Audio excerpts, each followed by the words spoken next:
Hey everybody, Chris, the old ass retro gamer here, back with part 2 of my Microsoft Xbox video game collection livestream. Part 2. Part 1 was last week. Part 2 is today. Math. I talk about this in every one of these live streams that I'm not making them to brag. I'm not making them to show off what I have in my collection. It's all because I want to have a visual log or a record of everything I have in my collection currently, just in case there's some sort of a mishap, something happens, there's a fire, or I get robbed, or something like that. I can say, this is what I have in my collection right now. You saw it in my hands. Everything on the internet is true. There you go. And also, it creates more content for the channel, which is great. And I get to interact with people the whole time. And it's amazing. I love it. Good maths. What up? I am too quick for you. How's it going? Welcome to the stream. How's everybody doing tonight? It's a very, very cold night in Chicago. It's been snowing all day, and now it is heading toward -17. Not looking forward to that. But over the weekend, on Sunday, it's supposed to get up to 40 degrees. What is up with this schizophrenic weather? There's no such thing as global warming. Is there? I've also said this, I think, last week, that I've had a recent renewed interest in collecting for the Xbox, thanks to these video game collection live streams. When I was doing my PlayStation 2 live streams a few weeks back, as I was going through the collection, I was finding games that I would much rather have on the Xbox, because most Xbox games put out in HD of some sort, and very well, especially if you have the composite cables.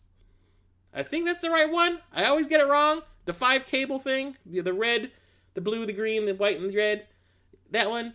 A lot of them will tell you on the back that they put out in 240 or 480, and there's even a few that go all the way up to 1080i, and it's fantastic. So, yeah, same here, Seth. Welcome to the stream, by the way. I'm finding new games I didn't know existed all the time, just by going to local stores. It surprises the hell out of me that I did not know a lot of these existed. But my Xbox collection is growing a lot lately. I have replaced quite a bit of the games that I had on my PlayStation 2 that I would much rather have for the Xbox. I recently, last week, got my yearly bonus from my place of employment, and I made a really big effort to at least replace most of those games I was talking about doing that for, and I have. You're not going to see a lot of them here today. You'll see them at the end of the month and the collection, or the pickups live stream that's going to happen on the last day of the month. But a lot of games have been swapped out, and I sold a lot of those PlayStation 2 games to get one specific special game that you will also see in that pickup video at the end of the month, so stay tuned for that. What's up, Solid Nate? How's it going, sir? Welcome. Good to see you, sir. Woo! Looking forward to it. The end of the month pickup video is going to be a doozy. Trust me, there's a lot of rad stuff. One of the games that I did manage to pick up with my bonus is in here today. It fell into this part of the alphabet, so you're going to see that later on.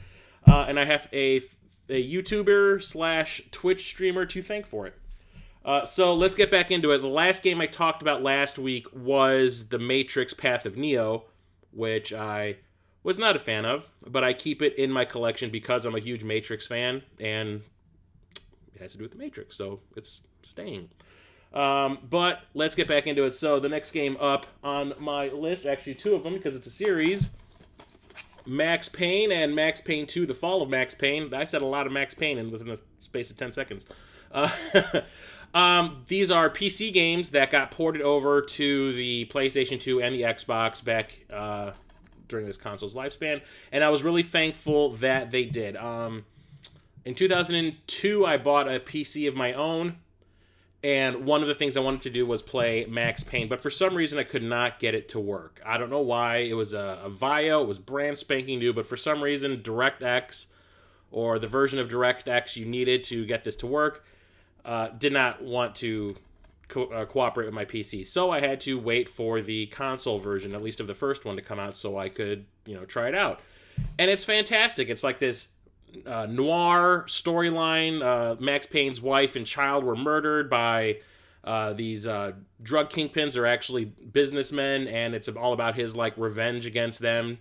And there's a lot of bullet time action. You can slow down time and take out enemies with your guns. And it's really fun. It's really dark, but I really like the way the story is told, and the gameplay is super fun, which leads to part 2, where Max falls in love with a hit woman who was played by Mila Kunis in the movie version, which was pretty terrible. But it's more of the same, just a little more polished. But these games are absolutely fantastic. I love them. I love them. My brother, who is not a big gamer, used to be, not anymore, he would break, like, I had a lock on my door when I was still living with my parents, because I did not want my brother coming in, because my brother didn't have any respect for other people's boundaries. If he wanted something that you had in your room, he was going to go get it. So I put a lock on my door, and he found a way to pick it, because he's a son of a bitch. And I came home from work one day to find him sitting on the sofa that I had in my bedroom, playing my copy of Max Payne 2, and just kind of went like, hey, what's going on? This game's pretty cool, you know? I was like, yeah, I bought it, but the intention of you not playing it, you son of a bitch. Like, get out of my room. What's up, Corpse Flood? Drug kingpins. Easy way to remember the component cable. Where the opponent is the component cable. There you go. We're the opponent component. And Max Payne says on the back here that it doesn't require it. I don't know, part 2. Part 2 puts out in 480p, which is great. I need to take advantage of that now that I have mentioned that. I've been meaning to play through the Max Payne games again. I haven't played through them in probably 12 years, and they're some of my favorites, so I need to do that. We got another series right here, which is awesome as well. And is this in HD? This one is not, but the sequel most definitely is, and his widescreen capability. How many people had widescreen TVs back in 2004? No one that I knew of. But anyway, MechAssault and MechAssault 2, Lone Wolf. These were like the definitive like BattleTech games, at least among my friends, because a good chunk of my friends at this period in time were big-time tabletop RPG people. You know, they played D&D, they played World of Darkness, they played BattleTech, and Necromunda and all that kind of stuff. So this got a huge recommendation when I finally did get around to getting an Xbox, and I picked it up, and it is fantastic. Mech combat game, amazing. Second one, I honestly think is better in some ways and worse in other ways, but still super fun. These are 2 games you must have in your collection if you are interested in collecting for the Xbox. Love the foil cover for part 2. Makes it kind of hard to see what the title. There you go. Catch the light just right. I'm a poet and didn't know it. Suckers! It wasn't a sofa. It was actually I always used to call it a sofa. It was actually a, what do they call it? One of the things that turns into a bed. Jesus Christ. The Angry Video Game Nerd has one in his room. Futon, yeah, that's what it was. I always called it a sofa because the bed portion broke, so it stayed in the couch position all the time, and I would sleep on it as a couch because I couldn't fold it out anymore. It like one of the supports broke, and it could only be in the couch position, so I always just called it my couch. Let's see here. What are these? Okay, so another series. Okay, so we got Medal of Honor, Frontline, and Metter. I need a drink. Medal of Honor, Frontline, and Medal of Honor, Rising Sun. The Frontline is, I do think, the greatest Medal of Honor game ever made. Definitely has the best opening theme, so much so that when I went to see the Video Games Live concert, when that first happened in, I think, 2009, they made a real big deal that they had gotten the rights to play that piece of music live on stage. I think it was called Operation Market Garden. And it's a real sad piece of music, too, because I remember in the video, or in the cinema where they played in the game, they're showing, like, Holocaust stuff and concentration camps and all that, and, like, all the effed up shit that went on there. And it's really sad to watch happen, and the music is very appropriate. But one of the best World War II first-person shooters I've ever played, because this one even has the D-Day invasion part at the beginning, which is amazing. And they even released like an HD remastered version of that on the Xbox 360 and the PlayStation 3, which I did download, but I didn't get a whole lot of time to play it. And then Rising Sun is just more of the same.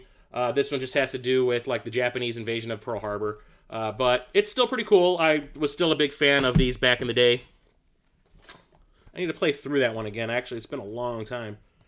Mercenaries, Playground of Destruction. This was like one of the first open air, or what do they call it? Open world games that I'd ever played. And it kind of broke my brain a little bit. A friend of mine really heavily got into this game. He thought it was the coolest thing ever.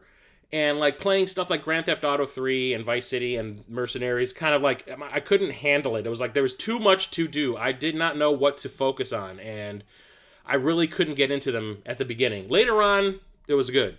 At the beginning, I couldn't do it. I needed like a linear system. I couldn't do open world, choose your own adventure crap.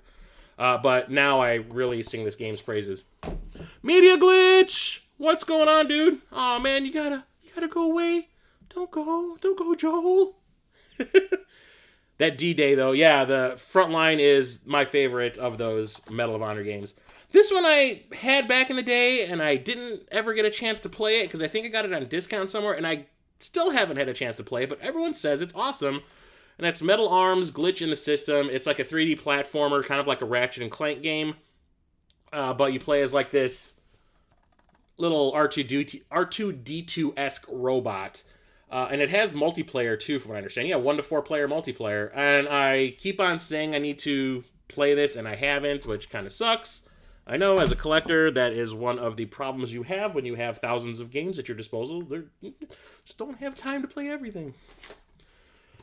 Let's see here. I don't know why I don't have this for the PlayStation 2, but whatever. Metal Gear Solid 2 Substance. This is like the... I don't know how you would put this. It's like a remix of Metal Gear Solid 2. Like, I know it's the same game. It's just items have been moved around. I think the difficulty's been jacked up or made easier or something. There's like a lot of secret stuff you can find now. And I wanted to play this on the Xbox because of the HD capability. There's also one for Part 3 called Subsistence. Can't recall if that was released for the Xbox or not. I do believe I have that for the PS2, though. But whatever. I love Metal Gear Solid 2, so I had to have that. Found that for just like a couple of dollars at a local store. This one's pretty awesome. Metal Slug 3. I got this off of a Facebook deal. And I was super happy that I did, although it looks like some little kid took a red marker to it. You can kind of see it here. But that's cool. If I ever find an extra Xbox case, I'll just swap it out. But Metal Slug is awesome. It's like Contra on steroids. Super awesome. I love the animation and the art style, and it's just frantic action from beginning to end. I absolutely love the Metal Gear series, which is why I wanted this in my collection. Because this one is in 480p, suckers! Okay, so my friend Justin, way back in the day when this game first came out, turned me on to this. It's a licensed game, because yes.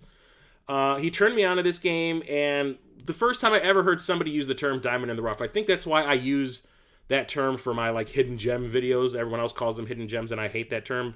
He told me this game is a diamond in the rough. Everyone was hating on it. The reviews were not good.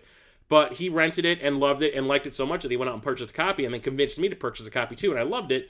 It's Minority Report. Everybody Runs, based on that Tom Cruise movie directed by Steven Spielberg, which I think is fantastic, even though it's way too long and keeps going on and on and on. But it's like a 3D beat-em-up, and you can do all the awesome things that went down in the movie. You can use that jetpacks and fly around. It's really fantastic. I really enjoyed this game. It's literally a diamond in the rough. Game that nobody talks about that is actually pretty damn cool. And, of course, I have to have these in my goddamn collection because that.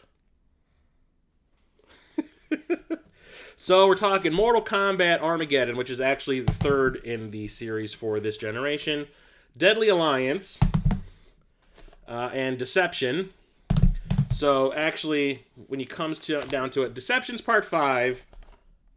Deadly Alliance is Part 5. Deception is Part 6. And Armageddon is Part 7.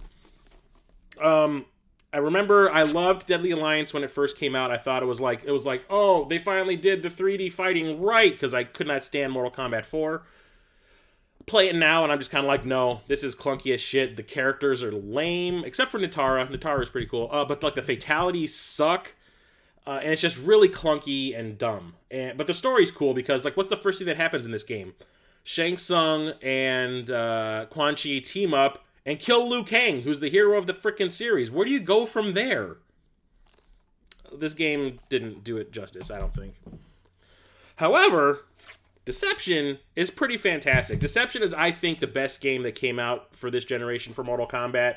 Better characters, fatalities are awesome once again. All these really cool extra modes. They have the, what was it called? The Conquest mode, which is like a story mode, and it lets you unlock things in the game.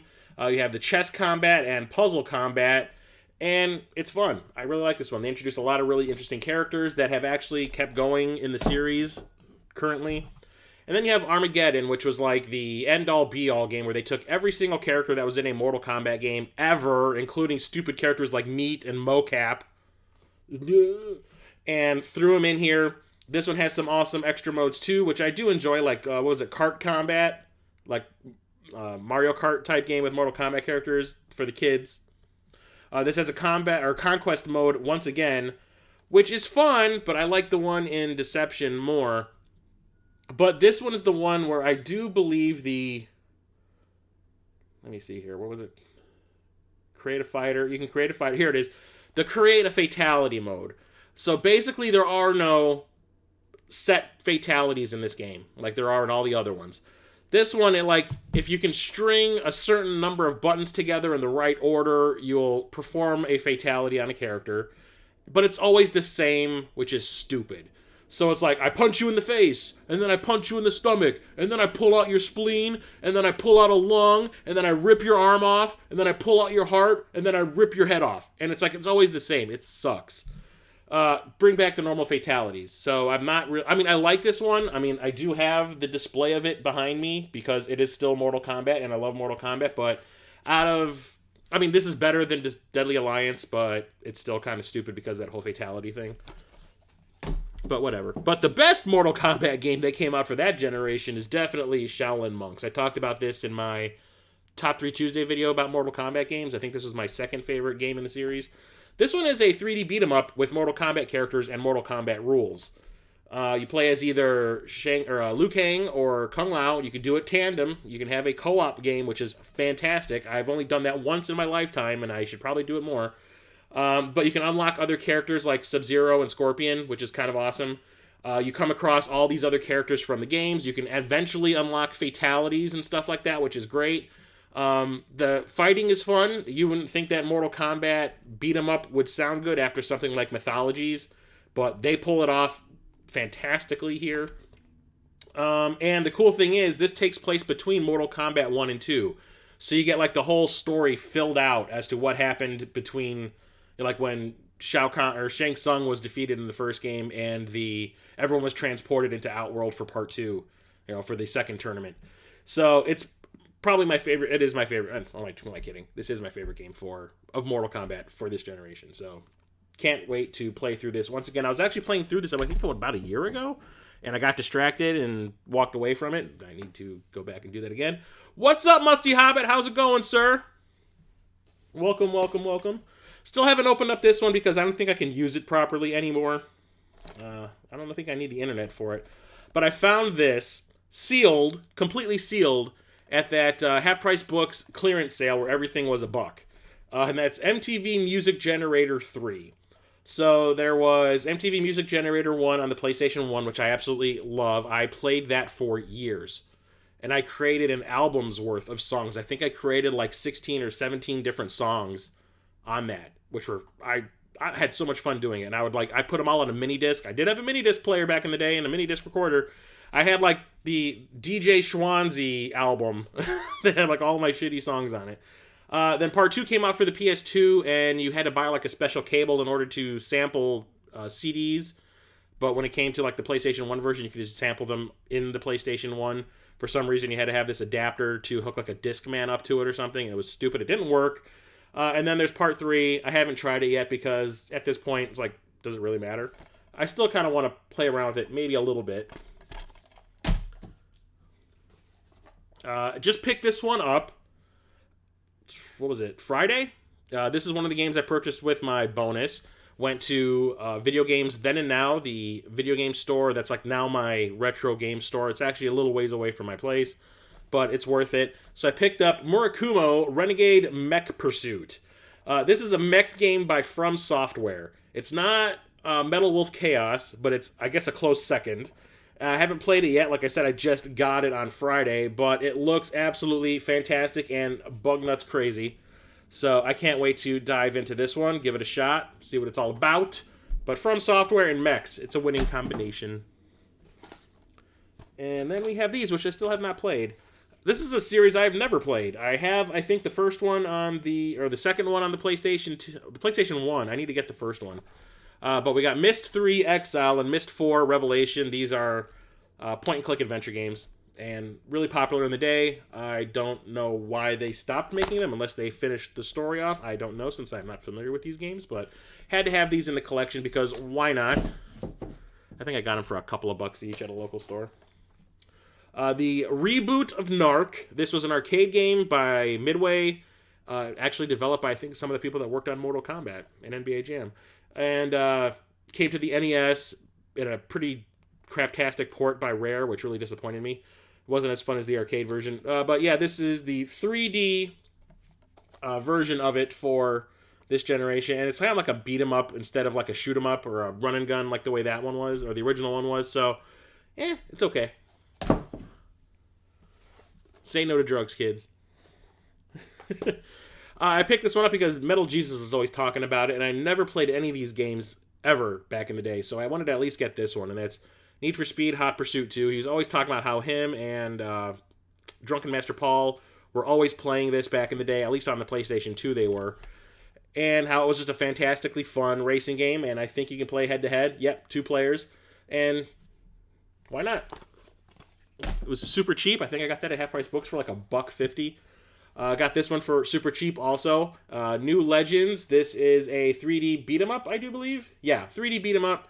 Haven't played it a whole lot, but I wanted it because it was a buck, I think, at, was that Disc Replay? And I said, kind of, why not? Pick it up, do it, add to the collection. That was one of the first games I think I picked up back when I first got back into collecting. So I was just buying pretty much anything I saw that was cheap, just to have stuff in the collection. I've since then pared back on that kind of stuff. You know, stuff that I just bought because it was cheap doesn't really translate into something I'm going to be playing 10 years down the road. Oh, the Hot Pursuit games are good. Yeah, I've always wanted to try them. Nightcaster, Defeat the Darkness, and Nightcaster 2 Equinox. These are 3D. I don't think these are RPGs. Are they? Because I've never played them. I also got these super cheap at that Disc Replay joint by me, by my work, actually. I got these for a couple of dollars each, so I said, why not? But I haven't played them yet because I was under the assumption they're an RPG, and I don't have time to play RPGs, even though that is my goal this year, is to try to play through as many RPGs as I can. I don't know why I bought this, but then once I played it, I was cool with the fact that I did, because I cannot stand the movie that this game is based on, and that is Tim Burton's The Nightmare Before Christmas, Oogie's Revenge. I'm like one of 3 people in the world that does not like Nightmare Before Christmas. I find it annoying as hell. But I keep on hearing people talking about how this game was actually pretty rad. And it's a 3D beat-em-up, you know, platformer, I guess. Everyone tells me that it was sort of like playing one of the Maximo games. So I found this super cheap at the Exchange when my brother came to visit one time. I went over there to take him shopping around so we can get some cheap Blu-rays. And found this in their case, and I said, sure, why not? Pick it up. It's actually not too bad. Yeah, is that it? Yeah. Ninja Gaiden, the reboot of the series, and the NES games are super hard. They are. We all know that. This game, I think, is harder. It's like they took it and made it 3D, so now it's like playing the 3D Shinobi game. But holy crap, I mean, the graphics are absolutely phenomenal. They even remixed this for, was it Ninja Gaiden Black? But I remember playing this back in the day, and I could not get anywhere in it because I was not good at it. I need to play through it again, try it out, see if I can. Maybe I'll stream it. I don't know. But they went up to part 3, I want to say, when they rebooted it, just kind of like they did on the NES. Picked this up at the Cartridge Club Con that was like 2 years ago, I want to say, when they came to Skokie, where I work. And I worked out a trade with Nintendo Hodge. And I think that was who it was. Nintendo Hodge? I think so. And I got a whole crap load of games from him. It wasn't a trade. I just purchased them from him outright. One of them was Obscure. I've been wanting this game for the longest time because I have the sequel for the Wii. Now I think I'm just going to purchase the PlayStation 2 version so I don't have to worry about the stupid motion control crap in that game. But it's a survival horror game. The second game is all about people hallucinating from some evil flowers that put off these fumes that stupid people inhale and bad things happen. I'm not sure what the plot of this one is since I haven't played it yet, but it looks like it still has to do with... Oh, it's a high school now, not a college? Okay. But there's music by Sum 41 in it. Let's put that right over there. Yeah. All right, so another one of my favorite franchises. One of my goals is to get all the games in this series. I think I need 2 more to make that happen. I need one for the Game Boy Advance and one for the Vita. And the Vita one is super expensive now because you can only get it because it was a limited run games release. But we're talking Oddworld, and I have Oddworld, Munch's Odyssey, and Oddworld Stranger's Wrath. I also have Munch's Odyssey is also available on the Game Boy Advance. That's the one I need to get. And I also have the Vita version, I think, of this that was released through limited run. And then they also released Stranger's Wrath on the PlayStation 3. What? But Munch's Odyssey is basically your standard Oddworld game. It's just done in 3D. It's a platformer. But when it comes to Stranger's Wrath, this is where things got weird because this one's a first-person shooter. And I think this is where the franchise ended because I don't think people were prepared for that. I know my friend Justin, who loved Oddworld as much as I did, this game just completely turned him off on the franchise. He's like, this is not what I signed up for. But I like new things, so I was okay with it. This is an awesome series. I talked about the first one in my Diamonds in the Rough for the Xbox, and that is Otogi, Myth of Demons, and its sequel, Otogi 2, Immortal Warriors. These are awesome 3D beat-em-ups. I do believe these are from Software. Fantastic games. The first one, I knew nothing about it. I think I had seen maybe Metal Jesus mention it in one of his videos, and then I found this at one of the stores. I think it was the Disc Replay by my work when it was open. And I picked it up, and it was only, I think, $5 or $6. So I brought it home and played it, and I fell in love with it, and that's why I talked about it in the video. Finding the sequel was a whole other thing, because I think at that point, I think it was part 2 that Metal Jesus might have talked about. And this one was super expensive. I randomly found it at Half Price Books, and I was super happy that I did, because it's more of the same, just done better. Oh, great. Here's a long line of games. I'm not going to talk about these because there's a lot of them. And I haven't played any of them. I bought them for comedic purposes, I want to say, because it's stupid. God, why did I do this to myself? Oh, shit. All right, so we're talking about those Outlaw games. I'm not a sports fan, but a lot of these games were exclusive to Blockbuster. Like there was no such thing as DLC. Certain games had it, like Halo. And I think Crimson Skies, what is it? Timesplitters did too. But most of the time, the games, if there was DLC or add additional content, it was always just put on a separate disc. And the only place you can get the add-on content for these was through Blockbuster. And I was at the Half Price Books clearance sale. Excuse me, Belchy Chris. Where everything was $1, and all of these were $1 except one specific one. So I was like, for $1, who cares? And plus, they're like funny versions of playing sports, so why not? So what am I talking about? I'm talking about Outlaw Golf. And one of its add-ons, Outlaw Golf 9 Holes of Christmas, or Xmas. And then we have another add-on, Outlaw Golf 9 More Holes of Xmas. Look, bending over booty style. Come on. And then we have Outlaw Golf 2, which is the one that I bought separately. That one did not have any add-ons. And then you've got Outlaw Volleyball. And one of its add-ons that you can only get at Blockbuster even says here, Blockbuster exclusive Outlaw Volleyball Red Hot. Why don't you want to stand up straight? There you go. And Outlaw Tennis. And I think this is the only one that did not have any DLC or add-on packs. There is also a third add-on for Outlaw Golf that I have not found anywhere, and I'm not so interested in it that I will like go out of my way to find it online anywhere. So there's that, but at some point I might get it. Awesome game. I talked about this in my Diamonds in the Rough. Outrun 2. There's also another game called Outrun Coast to Coast, which is super freaking expensive right now. Why? I have no idea. But it's a fantastic arcade racing game. Metal Jesus, Radical Reggie, I'll swear by it. And I picked it up because Radical Reggie told me that, you know, I needed this game in my life. And I went out and found a copy of it at a local store, which is awesome. And I was not sad about it. And it's in HD. Awesome. But I love Outrun, the original arcade game. This just expands on it. There's a lot of really cool modes. There's like the heart attack mode where the girl that's in the car with you like gives you hearts if you do crazy shit while you're driving. Like if you drive too close to somebody, or the longer you drift, the more hearts you get and stuff like that. If you drive recklessly, she'll give you hearts. And it's super fun. It's one of the most fun games I think I have for the Xbox. And it's also one of the simplest games I have for the Xbox. And that's a good thing. Also talked about this in my Diamonds in the Rough video, and that's Painkiller Hell Wars. It's a really crazy first-person shooter where you play like this guy who died in a car wreck and is brought back to life as like an assassin for hell. And it's very Spawn-esque story-wise, but you know, you're not a superhero. You just have really awesome guns. And it's really fun. And some of the weapons you get are pretty amazing. You start off with like this harpoon gun that you can shoot at people and it throws them like you would not believe. And it's like they got hit with like an anvil at like 500 miles an hour. And then because the blades of that hook are like stuck together and you can separate them, you can turn it into like a helicopter blade in front of you and just run up to people and kill them with melee like that. It's really cool. I like this one a lot.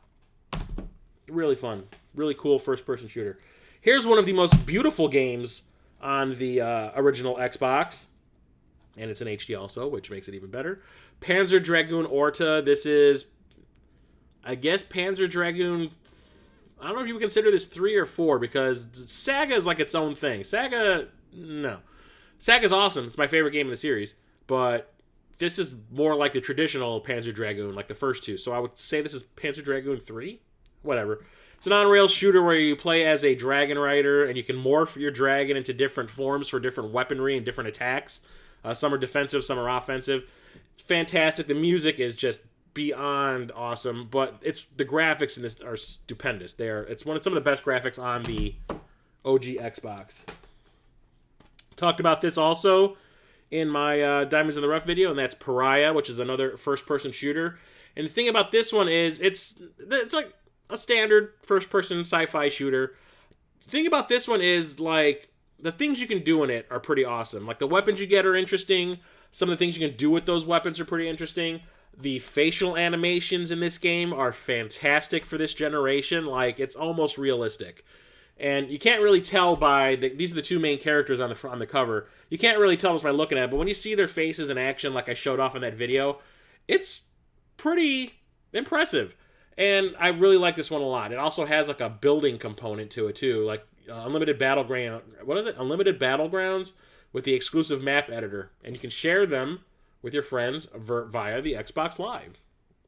Ooh, I like that one a lot. This one needs to come out of my collection.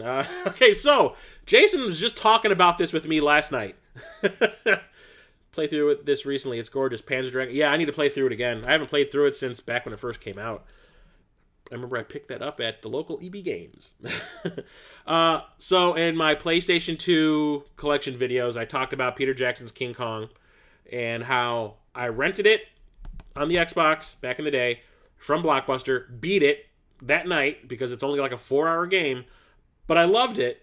And when I got back into collecting, I was like, I need to have that game in my collection. I found the PlayStation 2 version, but as I was talking about it in that PlayStation 2 live stream, I said I'd actually rather have this for the Xbox. So I went to Video Games Then and Now. Wasn't this week? It was, yeah, last month. And found a copy of it there for like, what was it, $8.99. There you go. And then I get home that night, and I see a picture of it available on the PlayStation or the Xbox 360. And I was like, son of a bitch. What the hell? So I now own a copy of this on the Xbox 360. So this one is going bye-bye. See King Kong. Have a good life. Later. Bye. And you'll probably hear about that when I get to the Xbox 360 game live streams. I picked this up just for shits and giggles. I do believe this has a single-player offline mode. But Phantasy Star Online, Chris.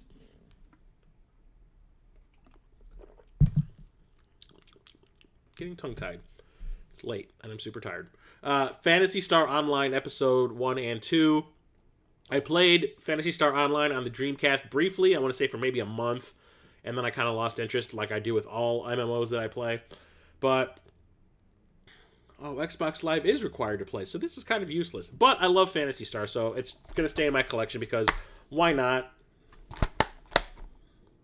From what I understand, the GameCube version is like, I guess, the one that you can play. I thought it was this one, the one that you can play offline.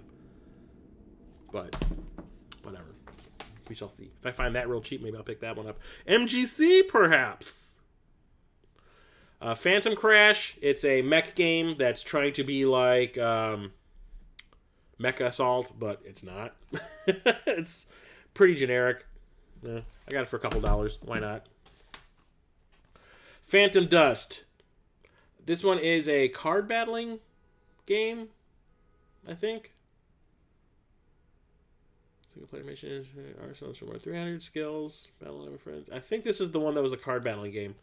I picked this up at People Play Games when it was still around. It was super cheap. Normally it was kind of pricey because I don't know why this was a hot commodity for a little while. But yeah, I found it really cheap and that's why I picked it up because I knew it was going for a lot of money.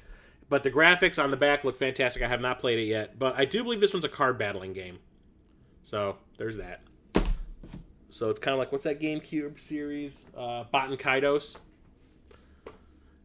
Yeah, I thought that this one was, and that's why I purchased that version of Phantasy Star Online. But I was talking to GameCube games, I think it was was it 2 streams ago? And someone in the stream told me that the best one for that was the GameCube version. But I know that one's really expensive for some reason. Like I said, if I find it, I'll pick it up. Pirates of the Caribbean by Bethesda. This really doesn't have anything to do with the movie. This is just a license that got slapped on an open world pirate game to sell copies. It's not that bad. It's actually a pretty fun game. Like an open world pirate game. That sounded really cool to me. I did not know about this back in the day because I figured it was just going to be a stupid beat 'em up with the pirate's name slapped on it. And it's something totally different, but I think I need to set aside some time and give this one a go. Need to check it out. Check it out. I'm not sure if that one came out for the PS2 or not. I'm missing one of the games in this series. I need to find it. I'm a real big fan of Prince of Persia, The Sands of Time. I also have the sequel, The Two Thrones. Oh no, this is part 3. I'm missing The Warrior Within, which is the one that I beat the living shit out of this game. I played it so much. This was one of those games that I would beat and then restart it on a different difficulty because I had so much fun. The fighting, the combos and stuff is so fluid, and it's just the rewinding time aspect and everything about it was just fantastic. The wall running, the parkour type shit you could do, the storyline, I loved it. This is one of my favorite games from this generation. Second one, Warrior Within, I got stuck at one point and I couldn't figure out why I couldn't proceed, so I just gave it up and I never picked up the third one. So there's that. So I should probably go look for a copy of that, shouldn't I? Complete the series. But yeah, this one is one of my favorite games, and I got this for a whopping $2 at Gen Con, like the last year that I went. I was like, why not? It's $2. I don't care. I think you can play PSO as long as a live account was attached or a soft mod. I'm not modding my Xbox. It's the Halo version. I don't want to mess with it. Picked this up last month. I talked about this in the recent pickups live stream from January. And it's called World War II Prisoner of War. Or just Prisoner of War. And it looked interesting. I got it really cheap. You can see how much I paid for it. $8.99. It's a escape from a concentration camp game. Kind of like the Great Escape, which I showed off last week, and which is actually a pretty decent game based on a really good movie. So I said, why not? Check this one out, and I have not played it yet, but I will. and it looked interesting and different for a video game. Some more racing games. I found these at Goodwill. Project Gotham Racing and Project Gotham Racing 2. And the graphics are fantastic. The racing is fun, but, you know, they're just like street racing games. It's nothing special. I'd rather play a Ridge Racer. Got this from... last week I was talking about how I used to do the sound for a burlesque show when I was still dating. And because my girlfriend at the time was in the show, so I got roped into doing the soundboard for the burlesque show. And the photographer, this is a guy named Jeff, the show's photographer, and one of the guys who owned the bar where the show took place was a dude, really awesome dude named Jimmy. Saw that I was posting pictures of the games that I was buying every week when I got back into collecting, because I was doing the show when I got back into collecting. And one day Jeff just walked up to me and gave me a Xbox 360 box just crammed full with original Xbox games. I said, I don't need these anymore. I can't play them. So you look like you have a use for them, so take them. And one of the games in that box was Psychonauts. Jimmy also gave me a bunch of games too. I talked about a couple of them last week, and I think you're going to see one more tonight. I never played this one back in the day, but it's a 3D platformer, and it's pretty awesome. It got a remaster on the PlayStation 4, which I also do have. It's fantastic. I can't wait to actually play through this. I might play through this one over the PS4 version, just for shits and giggles. This was one of the games that I had on my oh jeez, I can't talk right now. Holy crap. This is one of the games I had on the PS2 that I wanted to replace with an Xbox copy. And that's PsyOps, the Mindgate Conspiracy. It's a really awesome third-person... it's kind of like a run-and-gun action-adventure game, but there's psychic powers that are introduced. It's really fantastic. Rayman 3, Hoodlum Havoc. Haven't really played this one. I tried it out when I first got it to see if it worked, if the disc wasn't damaged, because if I remember correctly, this one was pretty scratched up. Yeah, it's okay. And I had fun, but I wanted to play through the second one before I played through this one. But I don't remember anyone saying anything like overly positive about it. They're just kind of like, it's just another Rayman game, so there's that. Psychonauts, yeah, I need to play it. Here's the precursor to the Red Dead Redemption everybody likes. Red Dead Revolver. A friend of mine, my friend Paul, came over to my place one day while my friend Justin and Elizabeth were visiting, and insisted that we sit there and watch him play through this game from the beginning to the end. I think we made it maybe a third of the way through the game, and we were like, yeah, this is... I mean, yeah, the game was cool. We liked it. We liked what we saw, but we're like, yeah, this is not how we saw today working out. We need to say something. So we're like, Paul, we love you, but you need to go. Because we have dinner to go get and a movie to go see and all this kind of stuff. So, yeah, things need to happen, so piss off. But, yeah, it's really fun. It's a third person. It's not like an open world game. This one is like a linear action-adventure run-and-gun in 3D. But it's a really fun game, but this is where it all started. You wouldn't have Red Dead Redemption if you didn't have Red Dead Revolver. It's a pretty cool game. And here's another one. I think people on Facebook and some of my Facebook groups started really chasing after this game, and then I randomly came across it at Half Price Books. So I was like, oh shit, there's that one that everyone's been showing off in pictures on the Facebook, so why not? And it's called Red Ninja End of Honor, and it's a Shinobi-esque, Ninja Gaiden-esque, 3D ninja game, and it's really cool. There's upside down ass right there for you. Enjoy it. Have not played it yet, but I will. Another licensed game. I found this for at a random store for I think $4. Reservoir Dogs. I'm a huge fan of this movie, so naturally I absolutely had to own the game, even though I hear it is not good. But it features the voices and likeness of Michael Madsen, the only person who came back from the movie to play their character once again, because Michael Madsen got to eat. But it also has all those songs from the movie in it, which is pretty fantastic. Stuck in the Middle with You being played over while you're chopping off some guy's virtual ear. But it looks like a third-person beat-em-up / run-and-gun, so why not? And oh, shit! That's awesome! The disc has a severed ear on it. Now I'm totally glad I bought this game. Yeah. Picked this up not too long ago. It's called Roadkill. It's a Twisted Metal ripoff. It's not too bad. Just, it's definitely not Twisted Metal. Got this in LA when I was visiting my brother. I found this at Game Dude. Yep, the sticker's on it. Game Dude. And the guy laughed when I said I wanted it. I was like, okay, the way Game Dude works is, I talked about it before, but I walked into this place, Game Dude. I'd only heard about it from a couple of people on Facebook, and I walked in there, and my brain melted out my ears. It was like wall-to-wall video games. Picture a basketball court, wall-to-wall video games. No matter where you look, it was just stacked, crammed together. So many games, I could not take it. I was just like, I don't know where to start. They have so many games in this place that everything is behind the counter. You can't touch anything. You have to grab a clerk to come and get the games that you want to look at or whatever. And as you're going along picking out the games you want, they will stack them up for you and put them aside for you until you're ready to check out. They have so many games that you really can't tell how much they cost. They have these sheets for each individual console. So they have like a sheet for the Wii. It has every Wii game listed on it and how much they charge for it. They have one for the PlayStation 1, 2, 3, 4. Every console out there has its own sheet of paper that has all the games released for it and the prices on it. And I was walking around with like 8 of these sheets because I was like, oh shit, they got Dreamcast, they got Xbox, like, oh my god! So, out of all the games they had in that place, I decided to pick RoboCop, and the guy that was helping me out, the clerk, laughed at me for wanting it. He was just like, really? I also picked up Superman Returns on the Xbox. Then I realized that it was also out for the 360, so I got rid of it. I haven't gotten it yet. Maybe I should, even though I heard it's garbage. But yeah, I was like, RoboCop, I have to have a RoboCop game on the Xbox.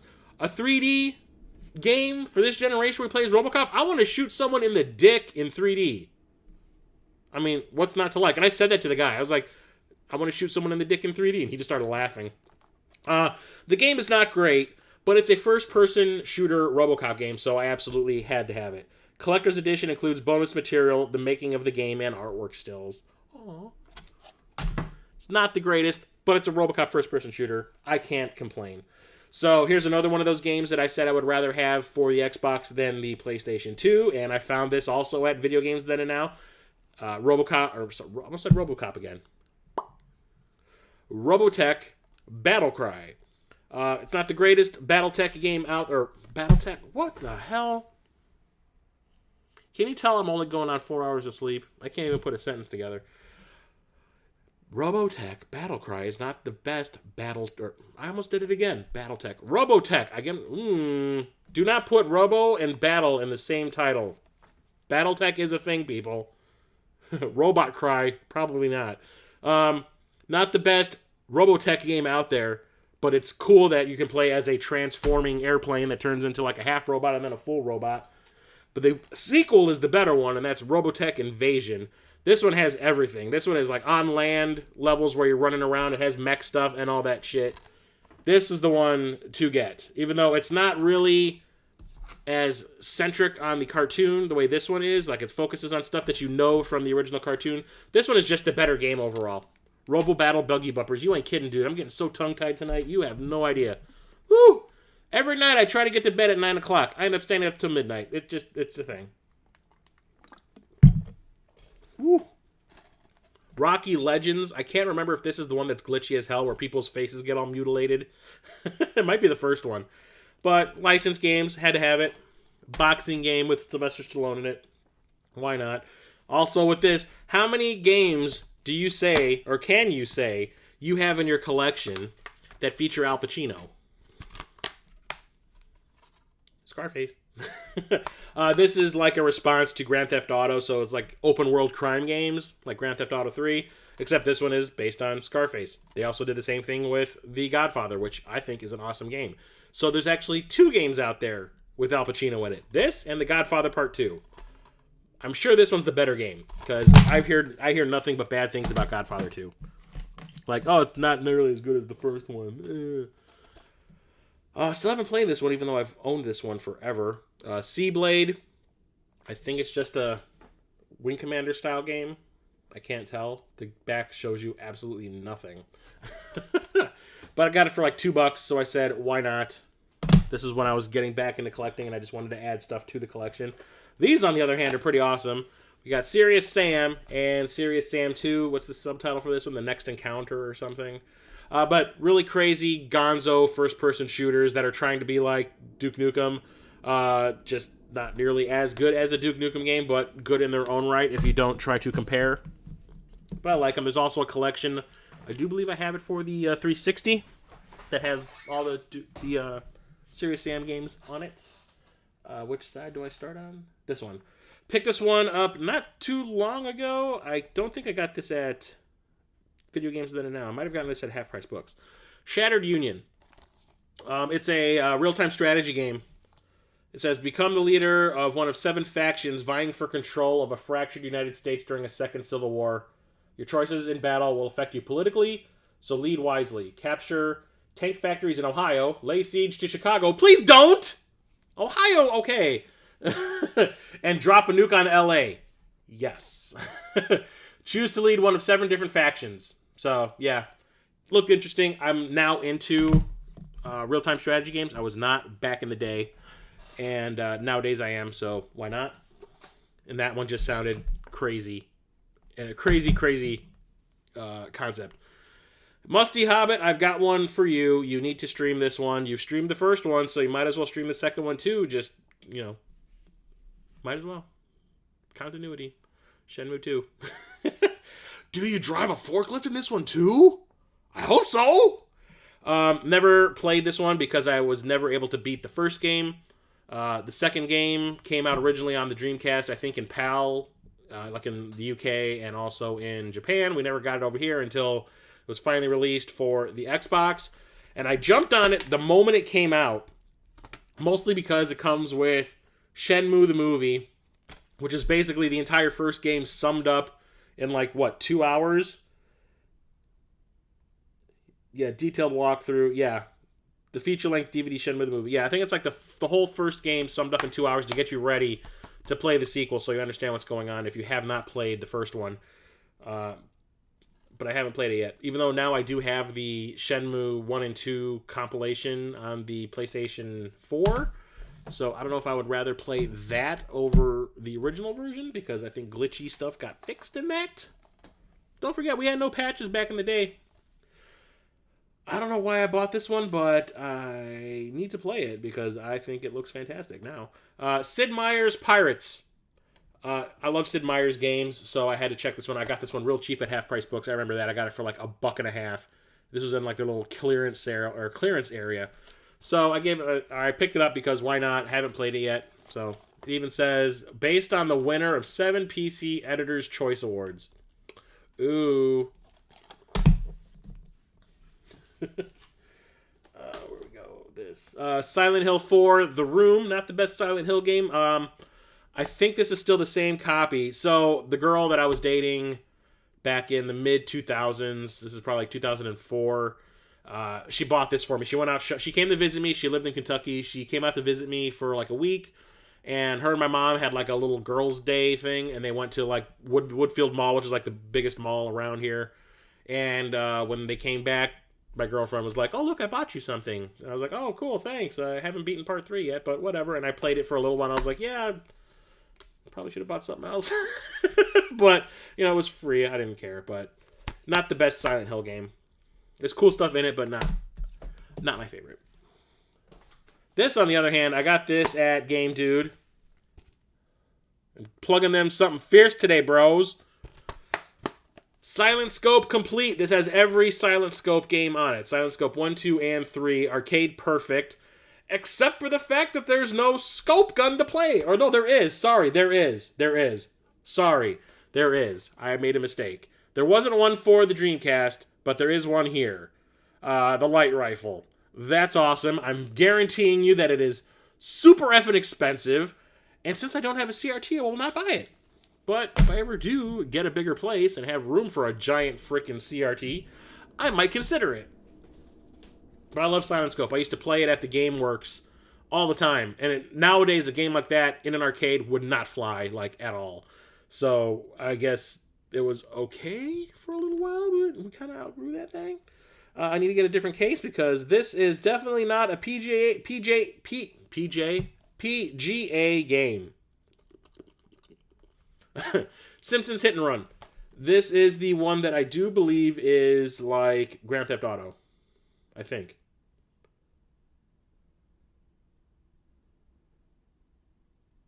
No, this is the one that Musty was streaming. This is the one that's like Crazy Taxi. Which is the one I'm thinking of that is like playing Grand Theft Auto. Whatever. But yeah. I get the two of them mixed up so easily. I don't know why. SNK versus Capcom, SVC Chaos. I absolutely... Road Rage is the Crazy Taxi. Okay, I get them mixed up. So this is the Grand Theft Auto one. Okay. Damn. This is the one that was like, for some reason, really expensive, like in the mid-2000s, I guess. I don't know why everyone wanted a copy of it. It's a Simpsons game. Like, licensed games everyone hates except The Simpsons. I don't know. Yeah, SNK versus... Yeah, it spiked for some reason. I remember that clearly, too, because I kept on going like, why? Why? Anyway, this game. One-on-one fighting game. I absolutely love these, like, versus games. So, seeing SNK versus Capcom characters is absolutely fantastic. I think this was also based on an arcade game. Yeah, that you can win an arcade machine of this game. Awesome. Fantastic. I love SNK fighting games. I love Capcom fighting games. So, put the two of them together. Yes. Soul Calibur 2. This is probably my favorite version out of the three. So, I'm not sure everybody knows this, but I'll say it anyway. When this game came out, each console got its own exclusive version because they each came with their own exclusive character. So, Xbox got Spawn, GameCube got Link, and the PS2 got Heihachi from Tekken, which is weird. I also thought it was really weird that Link is in a Soul Calibur game, but this is probably still my favorite Soul Calibur game out of all of them. This is the one that I definitely played the most, and definitely had nights where friends and I were just going back and forth playing, versus games. Absolutely love it. But nowadays, I kind of want to go and get all the other versions also just because of those exclusive characters. So I'm going to be looking for that at Midwest Gaming Classic because I'm pretty sure I can get those dirt cheap. Not the best 3D game based on... Well, this is probably the best game based on this character, but it's still not the greatest anything. But Spawn Armageddon, it's a third-person, beat-em-up game with Spawn. Graphics are beautiful. The graphics are absolutely fantastic. It's just the beat-em-up is really loose. Or the controls are very loose, so the beat-em-up action is just kind of like, eh. But it's the best Spawn game, I would say, out of all of the ones that have ever been released. So that's saying something. Why did this get a remaster? Sphinx and the Cursed Mummy. I think there's a version of this available on the Switch. Why? Nobody remembers this damn game. It's not like it was like a huge seller. I don't remember this ever getting one of the Platinum Hits versions or anything like that. So, really? It's just another third-person action-adventure game. It's okay. I got it for like $1. And then we got these awesome games. We got the movie Spider-Man and Spider-Man 2.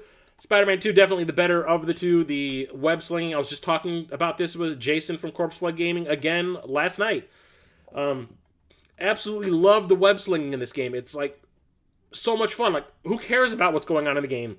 I just want to swing between buildings, and I've got the hiccups now.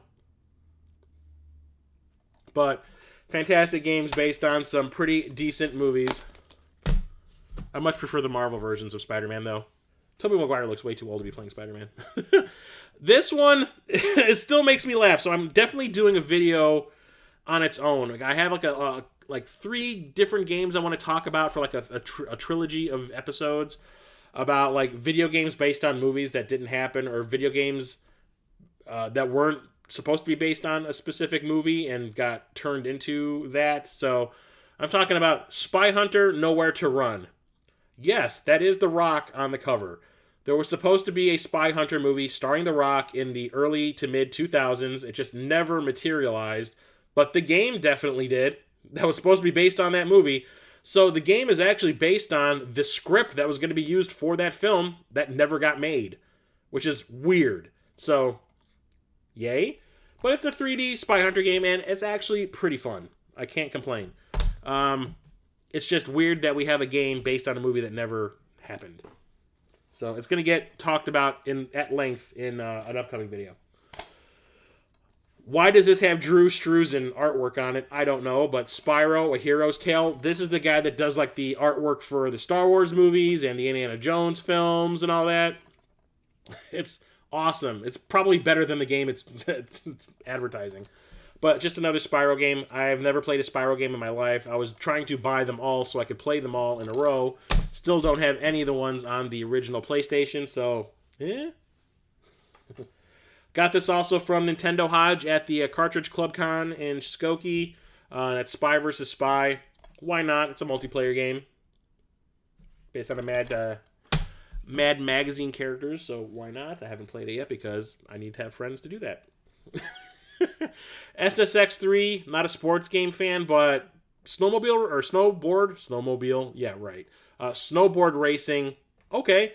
SSX Tricky, I think, is the better game, but SSX3 is pretty awesome as well. The graphics are definitely improved, but I just like the layout of the tracks in Tricky more, and the characters, I think, are a little more fun in that one, but it's not a bad game. It's actually pretty awesome. Featuring music by Fatboy Slim, Nerd, and more.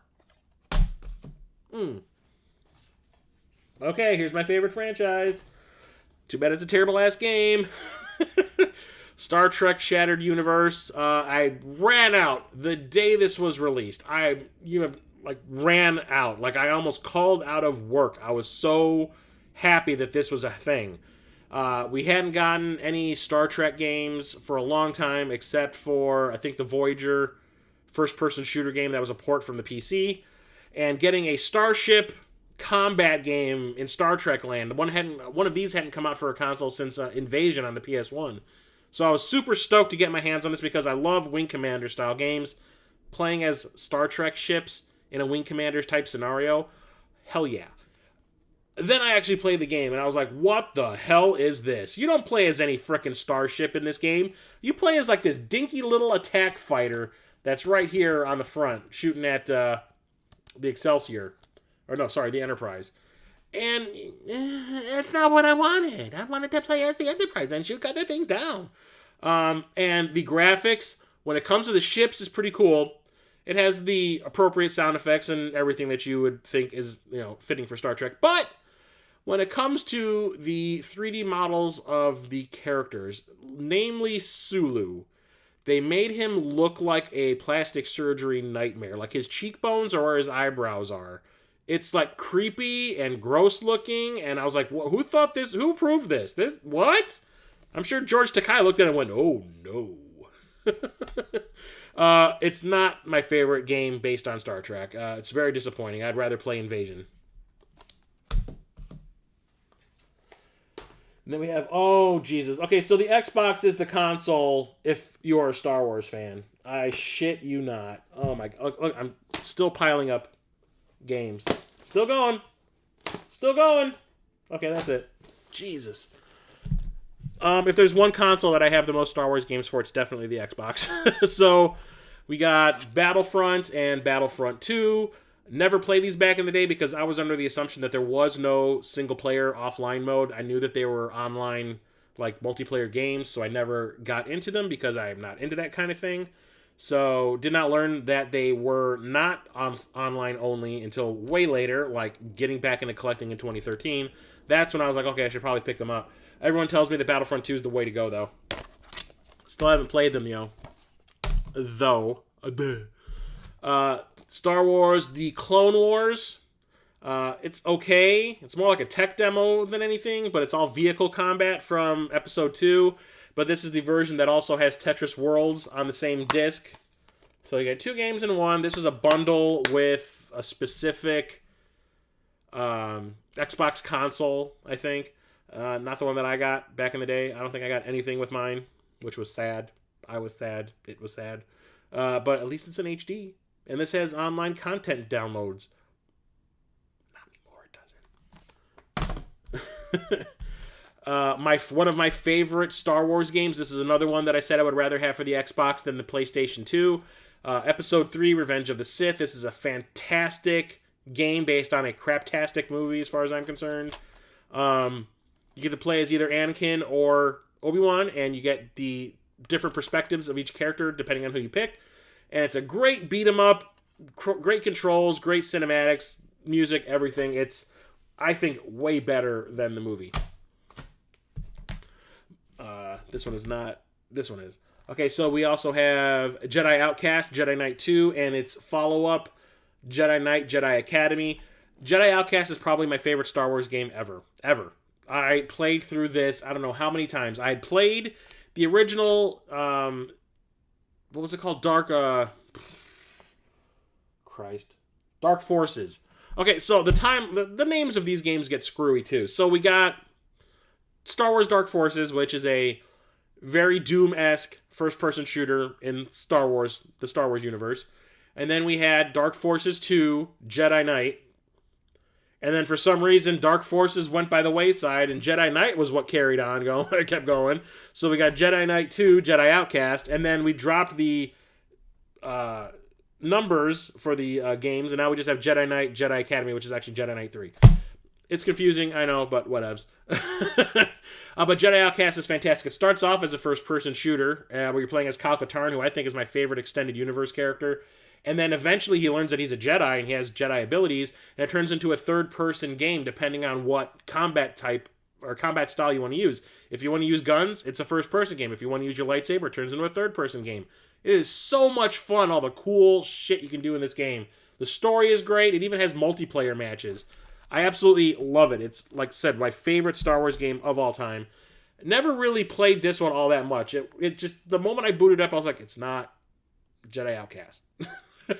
But you're playing, well, Kyle Katarn is in it. You're training a bunch of young Jedis and you get to play as them. But I probably need to play through this one. Because, yes. Outcast is fantastic. It's my favorite Star Wars game ever. Musty, if you're still here, you know my story with this one. We have Star Wars and Knights of the Old Republic. It's a fantastic game, RPG, like precursor of Mass Effect. Tried playing through this twice back in the day. One time I couldn't get into the combat, so I kind of gave up on it really early on, and I was like, oh, I made a mistake. And then I was hearing everybody talking about how freaking amazing this game is, so I gave it a second chance, and I was like, oh yes, okay, I get it now. This is amazing. Got stuck at a part where I had no health packs to regenerate my health, and I was not leveled up enough to take on the thing that I was right in the middle of fighting when I saved. So I was screwed, and I want to say a good 12 hours into the game, and I did not want to start over. So I just deleted my game, and I never went back to play it again. It was the Cartridge Club Game of the Month like 2 months ago or 3 months ago or something like that, and I was thinking about getting back into it, but I was also in the middle of playing like 2 other games, so I gave that up. But I need to... This is the year. 2020 is the year of the RPGs. I'm guaranteeing you I'm going to be playing through this. Finally. And then we have the sequel, Knights of the Old Republic 2, the Sith Lords. And this was not developed by BioWare. This was developed by Obsidian. But everyone says that it's just as good. It's just not... It doesn't really quite have that BioWare feel. But it's not a bad game at all. It's still pretty fantastic. This is a launch game. Star Wars Obi-Wan. I talked about this in my recent... more Star Wars games, but these were the bad ones. I'm not saying this game is bad. I'm just saying it's really dated. It was like it was a launch game for the Xbox, so 3D combat and 3D games have evolved quite a bit since this came out. But this game is kind of like a prequel to Episode 1, and it goes through the events of Episode 1 up until like the fight with Darth Maul at the end of the movie. And, like, the combat is clunky, and the controls are kind of bad, and the graphics are real chunky, and it's not the greatest thing ever. It's not a bad game, it's just not... It's mediocre. Then we also have Republic Commando, which is kind of like the Battlefront games, but this one is more about squads and stuff like that, and commanding a squad. I think this was the one that Musty was streaming on Twitch about a month ago, or a month or two ago, and it looked fun, but I haven't played it yet. So I need to. And then we also have Star Wars Starfighter Special Edition. This was originally a PlayStation 2 exclusive. When that ran out, or the license on that ran out on the PlayStation 2, it got ported over to the Xbox, and they put extra content in here. And it is new bonus levels, numerous 2-player modes, as well as optimized graphics and performance, because Xbox does HD when HD wasn't a thing yet. I love these games. It's like a Wing Commander, Rogue Squadron style outer space shooter. Love it. There's a sequel also that I need to get. That's a lot of Star Wars games. We have Still Life, which I do believe is like a point-and-click adventure, I think. Kind of like a Quantic Dream game, I guess. I can't remember the name of the game. Did I talk about it last week? Shit. I cannot remember the name of the game. Damn it. Anyway, looked pretty cool, so I picked it up. I only got it for like a couple of dollars. I'm going to have to start stacking these up vertically. Shit. Okay, so I bought this at the Cartridge Club convention 2 years ago, whatever it was, Cartridge Club Con. I got it from Nintendo Hodge, but the thing was the game was damaged, or the case was damaged. The artwork was, like, ripped for Stubbs the Zombie. It was, like, ripped right down the back, like, from here to, like, here, and the plastic was, too. And I was kind of OCD about it because this is one of my favorite games on the Xbox, and I wanted to have a good-looking version of it. So, went to Video Games Then and Now, I want to say like a year ago, looking around at what they have. They have 2 cases with expensive-ish games in it, but the thing about them is they have one that is definitely, they have one case that's by the register, which is definitely the expensive games. They put all, but they have another one which I guess is like their highlighted games, and Stubbs the Zombie was in there. This is still going for a pretty penny. I want to say maybe around 60-ish bucks. They were selling it for $25. That was cheaper than I got it for when I bought it from Nintendo Hodge. So I was like, oh, and this one's in good shape. So how about I just buy this and sell off the other one? Which is what I did. And it was made by Bungie using the Halo engine. And was it Bungie or people from Bungie made this? But it's a 3D, like third-person action game where you play as this zombie guy who like rips his limbs come off and do different things. Like you can throw your head at people and stuff like that. And your arm comes off and can attack people. It's pretty funny. And there's like old school songs from like the 1950s that are covered by modern day bands. So there's like that Mr. Sandman Bring Me a Dream song, and it's sung by like Sum 41 or something. It's actually really fun and funny, and I love it. It's seriously one of my favorite games on the Xbox. I need to get the first game in this series. Suffering Ties That Bind. It's like a horror, gory as hell action game. I don't remember if this is the one that's like a game show or is that Manhunt. But I have not played the sequel because I want to play the original first, and I don't own it. Still haven't played this one. I probably should to see if it's as craptastic as that Shadow of Apocalypse game that I have for the PS2. Superman, the Man of Steel, another Superman game, and Superman does not have a good track record on home consoles at all. Like I was just talking about the Superman Returns game, everyone says is garbage. I have the Superman Shadow Apocalypse game for the PS2. That game is trash. Superman 64, I'm not going to ever own that game in my life. I'm never ever spending money on that. But it looked okay when I was checking it out at the store, and I got it for like $5. So I picked it up. It can't be any worse than Superman 64. Am I right? Too quick for you? Radical Reggie turned me on to these games, Siberia and Siberia 2. There's a third one that's available on the PlayStation 4 and I think the Xbox One, and I have that as well. These are Myst-style games, if I'm remembering correctly. They're adventure games. I haven't played them yet because I'm stupid and I have no free time, but I collect video games, which require a time investment. Definitely have to play through this one. Because Maxim says it's the best game ever. They gave it 5 out of 5 stars. Sudeki. This was a launch game, I do believe, for the Xbox. And it's like a 3D martial arts beat 'em up. Whatever. Tao Feng, Fist of the Lotus. It's a one-on-one fighting game, but you can do... There is multiplayer in here. Which is the one I'm thinking of? Kokuto Chojin. That's the one that's the 4-player fighting game. That one is terrible. Tao Feng is okay. It's just really, really hard. Even when you have it set on easy for the difficulty, it's super hard to pull off moves consistently because the Xbox, the OG Xbox controller, like the Duke, was not good for fighting games as far as I was concerned. It was really hard to pull off anything with that thing in a fighting game. When the revamped version, the smaller controller came out, then it was okay. That was when I started buying every single fighting game on the Xbox instead of the PlayStation 2. But this one was okay. It's like it's Microsoft's attempt to have their own fighting franchise, and it just did not take off. It's not Mortal Kombat-esque, but it's trying to be. This is pretty awesome. The Tecmo Classic Arcade compilation. And this has Tecmo Bowl, Rygar, the arcade version of Rygar, which is awesome. Star Force, Solomon's Key, Pleiades? Senyo, Pinball Action, Strato Fighter, Swimmer, Bomb Jack, and Tecmo Cup. Out of all the games on here, I think I play 3. But it's a really cool compilation. I love compilations of old games that, were not available on home consoles in their arcade form, like Rygar. I think the only time we were actually able to play the original Rygar arcade version was on the Lynx, and nobody bought that console. Do I have 2 of these? I think I need to get the rest of the games. I think I have every game in this series, but each game is on a different console, and I need to get them all on one console. It'll probably be the Xbox.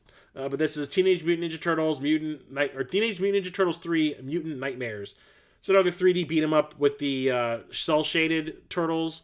It's okay. It's not the best. It's not the worst either. I mean, there was like 4 games in that series, so can't be that bad. Tenchu, Return from Darkness. This is a continuation of the franchise that started on the original PlayStation, and eventually it came to the Xbox. And it's a 3D ninja action stealth game. And I really enjoyed the ones on the PlayStation, so when I saw that at a local store, holy shit, what the hell? I could not pass it up. Haven't played it yet because I need to beat the other games in the series. Terminator 3, Rise of the Machines. For a licensed game, this is okay. It follows the plot of the movie pretty decently. The only thing is, like, the controls are kind of wonky, and it's just not the best design game. This was one of those games that felt like it was rushed to meet the release date of the movie coming out in theaters, so it had potential to be a pretty awesome Terminator game. It just wasn't polished enough to get there. But it's not bad. It's not great either.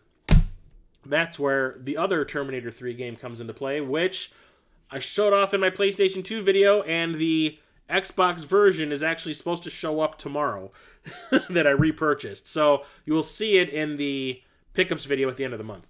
But the other Terminator game that's available for this generation is Terminator Dawn of Fate, which Jason of Corpse Flood Gaming says is actually a pretty cool game, even though I have never played it. But it is another third-person action-adventure game in Terminator Land, and it looks pretty fantastic. I love the foil cover, but this is one of the games that I repurchased on the Xbox because I originally had this on the PlayStation 2. So, take a look. It is actually pretty rad looking. I need to stream Terminator games all day and night.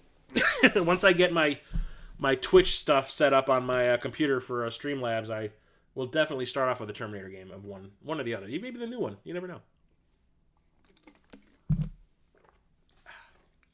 The Thing. Okay, so John Carpenter's The Thing is one of my favorite movies ever. Especially when you compare it to the original movie that it was a remake of, which is just kind of like a generic 1950s potboiler type movie. And then all of a sudden John Carpenter was like, F that, I'm going to make it more based on the book where everything was all, crazy. And you had a creature that can disguise itself as anybody. One of the most disgusting movies I think I've ever seen, and also one of the best movies I've ever seen. So when the prospect of a sequel, which you're probably never going to get in film form, was coming out in video game form, I jumped on it the day it came out. You have no idea. And yes, this delivers everything you can want in a sequel to The Thing. And also for a really awesome video game. So it's like another...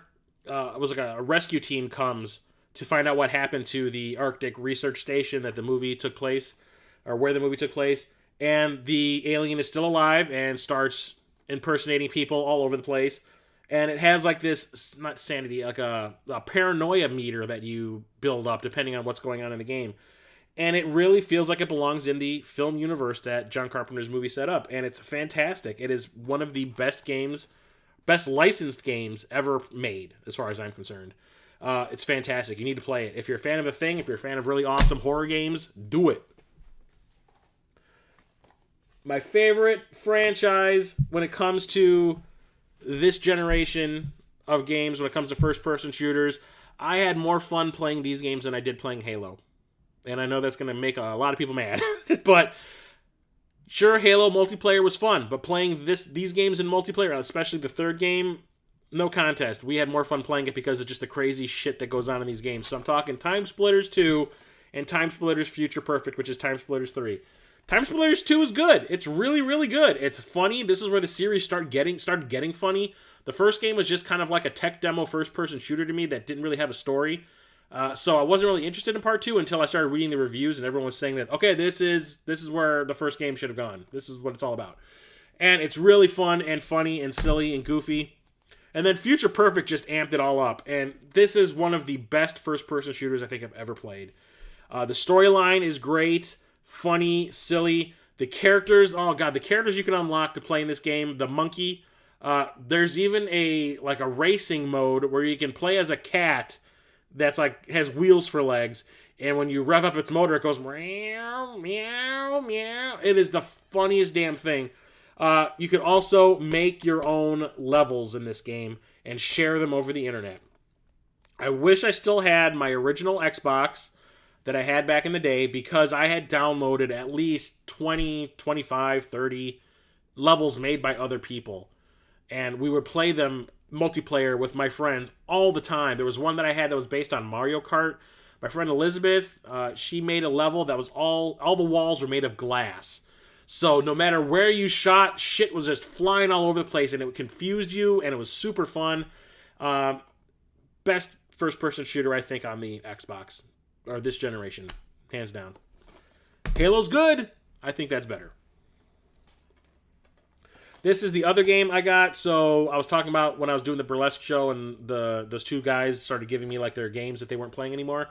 The guy that was one of the co-owners of the bar, that dude Jimmy, who was really awesome, he just was always showing me this binder that he carried with him that had all of his PlayStation RPGs in it. And he was always talking to me about RPGs that he used to play back in the day and how he keeps playing them now. He doesn't care about current gen games. He was always... PlayStation 1 was as far as it went for him, and he absolutely loved it. And I was more power to you. That's awesome. And gave me some Xbox games that he didn't play anymore because he wasn't interested in that generation. One of them was Toejam and Earl 3, Mission to Earth. I had no idea that there was a Toejam and Earl 3 available for the Xbox. I had no clue until he handed it to me. And I was like, what the fuck is this?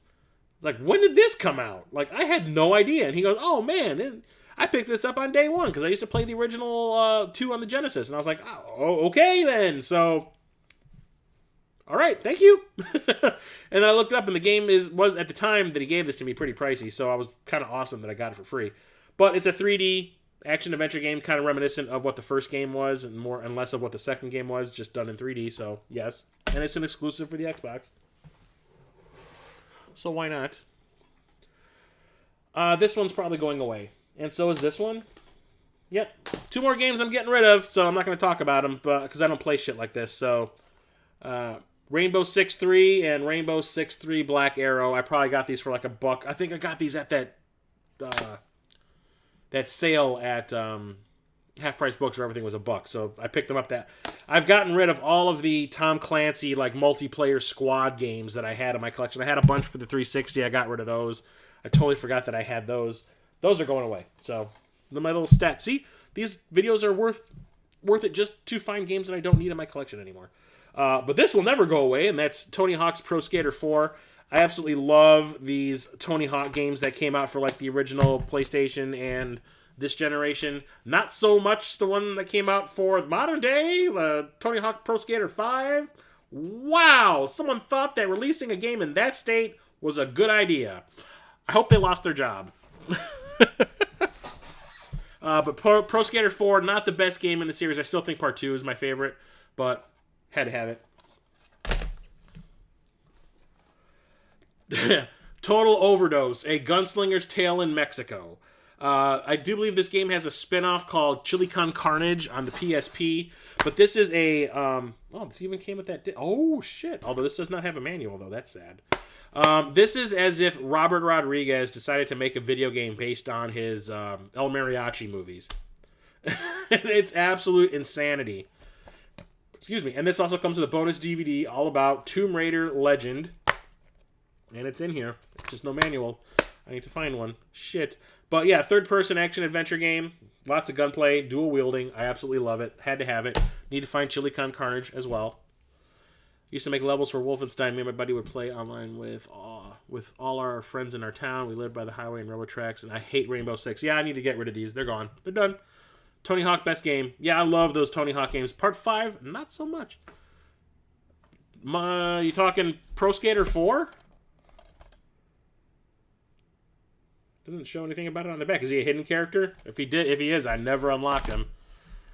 Thanks, Master. You giving me another thing I need to. Great. I'm gonna be looking for Tony Hawk or Jango Fett in the Tony Hawk game. This is probably one of my other favorite games for this console. It was an exclusive. Never came out anywhere else except the PC. Did have the PC game because it was the only place I could play it at the time. And then I sold it once I found out that it was coming out for the Xbox because it's based on one of my favorite film franchises of all time ever since I was a little kid. Movie came out in 1982 of all times. And that's Tron 2.0 Killer App. I'm a huge Tron fanatic. I absolutely love it. Love the movie. Love Tron Legacy. I have a little Tron shrine in my living room over there. It's a first-person shooter in the Tron universe. So this predates the second film by about 10 years. And you play as Alan Bradley, who is Bruce Boxlight, and you play as his son, Jet, who gets pulled into the computer world because, another employee of Encom got sucked in the computer and, decided to crown himself, emperor, and he caused this corruption that's, degrading the system, and you need to get rid of the corruption that he's spreading. There's light cycle races, there's all the games that you remember from the first movie in there and all that. There's a multiplayer component. But a Tron first-person shooter, yes, please, and it's fantastic. I'm definitely going to stream this once I get my Twitch going. Absolutely love it. It's featuring the voices of Rebecca Romaine Stamos and Bruce Boxleitner. But it has a new song by Breaking Benjamin. Okay. Is this the second one? Yeah. True Crime, Streets of LA, and True Crime, New York City. These are Grand Theft Auto rip-offs, except you're playing as a cop, hunting down criminals, instead of being a criminal being hunted by the cops. The first one is okay. I haven't played the second one all that much, but I picked this one up because it's a steelbook. And I found this for $5 at a local store. How cool is that? Had to have it, even though it looked like somebody stepped on it. You could see some of the dings in it. Or somebody tried to bite it. Did someone's dog go to town on this fucker? Okay. Don't have the first game in this series, but I don't know. I might just get rid of this. Tai 2, the Tasmanian Tiger, Bush Rescue. It's a third-person action game trying to be like Crash Bandicoot, but not good. So I do believe I'm going to get rid of this. Will not be getting rid of Ultimate Spider-Man. I actually think I liked this one more than Spider-Man 2. I don't know why.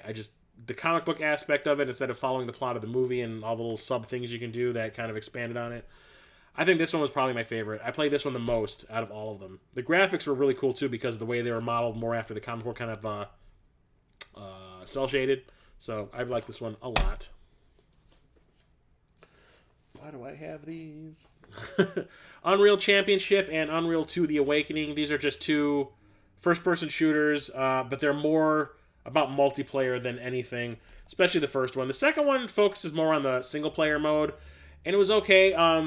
So I used to do a machinima, kind of like Red vs. Blue, with a friend of mine, my friend Charlie, Epic Die Studio, and to set ourselves apart, we were going to try to do it with Unreal 2. So he bought a copy of it. I had my copy of it. We were going to link our two Xboxes together and do a multiplayer game and try to film or record footage and make episodes out of it. Kind of like the way they made Red vs. Blue.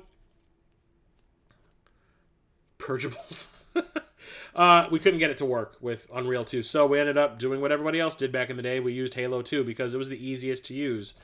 So if you want to see those episodes, they're on my channel way back. But it's a fun game. The second one especially. The first one is more of a single or a multiplayer thing. Urban Chaos Riot Response. This is a third-person action game. Actually, no, it's a first-person. I've never actually played this. I picked it up for a couple of bucks, and I thought it looked kind of cool. 9 exclusive cop versus gang online map. So there's online stuff too. Jesus. But it's by Rocksteady, the people that made Batman, Arkham Knight, Arkham City, Arkham Asylum. So can't be all bad, can it? And I'll ruin it right now. Jason of Corpse Flood Gaming and I are doing a podcast together now. We did the first episode last night. It'll probably be out next week once we get our music thing worked out. But it's called the Super Enabler Brothers Show. And one of the things that we've done is Jason bought a roulette wheel with 38 spots on it. Each of us made a list of games in our backlog that are less than 10 hours of playtime. 38 games listed that we are going to attempt to play. In every episode, Jason will use the roulette wheel to pick a number, and whatever game falls under that number that we've put on our list is the game that we're going to play. And I put this on my list of games I want to play this year. So we'll see if that actually happens.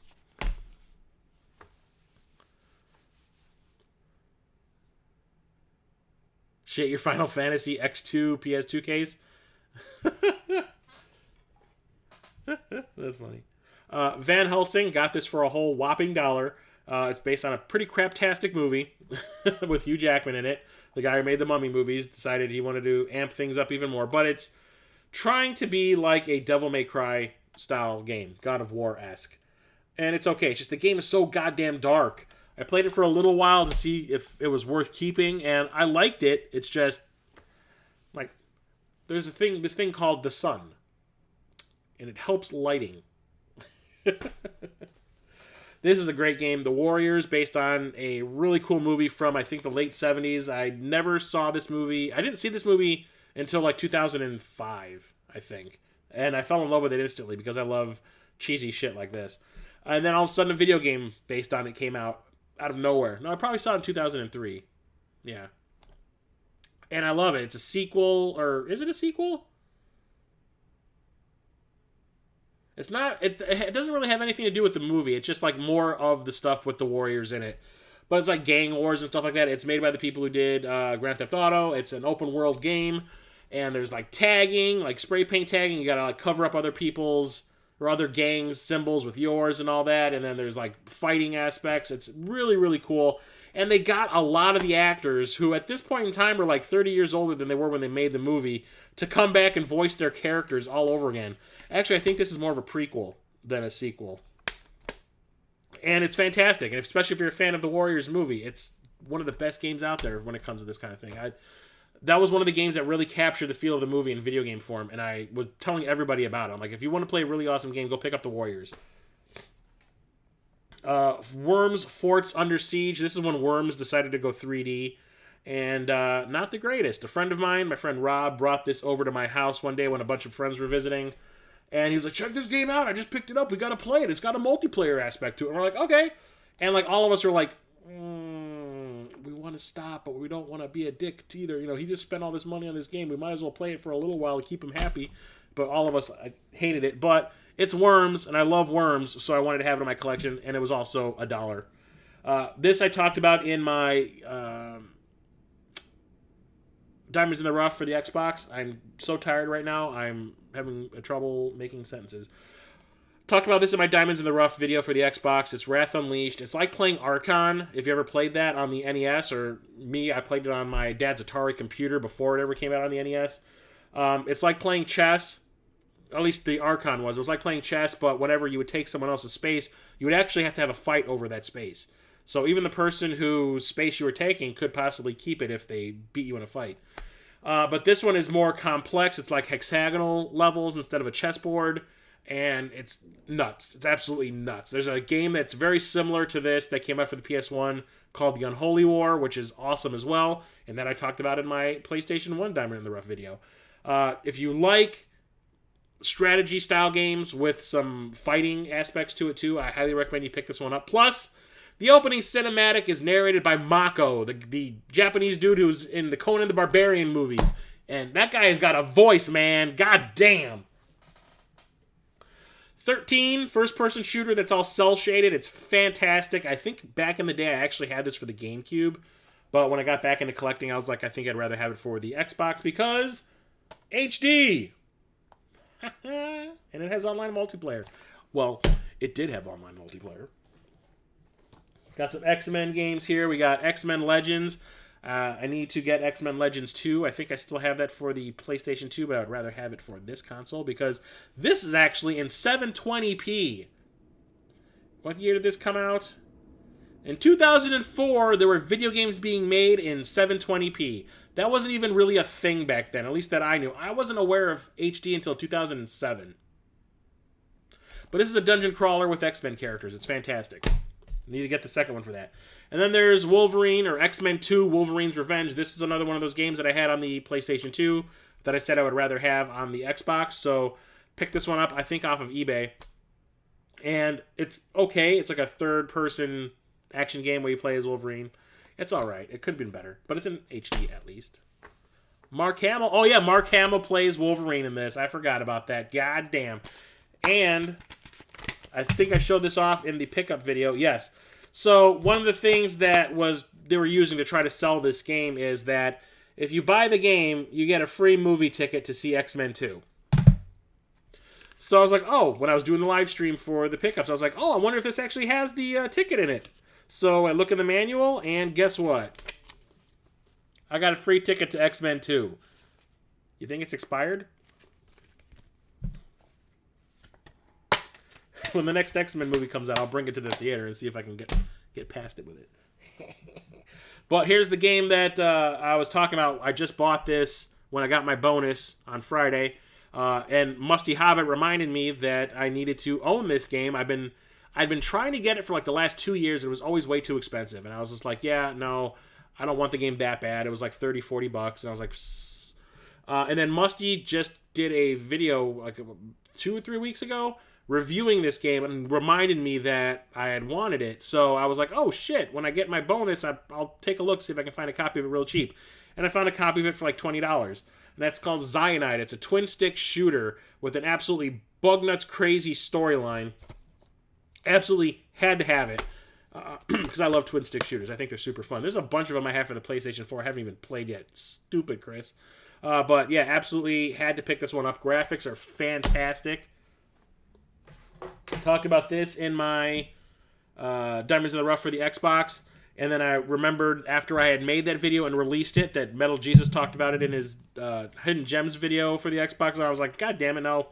Everyone's going to think I was copying his ass. But it's called Jaeger. And it's like a Wing Commander style game, but it's all land-based. Not land-based, but like you don't go into outer space. You're like in the atmosphere of a planet always. And you're always flying over the land and stuff like that, taking out ships and whatnot. Although it's fun, the graphics are quite beautiful. It looks like a budget game on the outside. Has some of the absolute worst voice acting in video games ever. There's a sexual innuendo joke. I show it off in the Diamonds in the Rough video.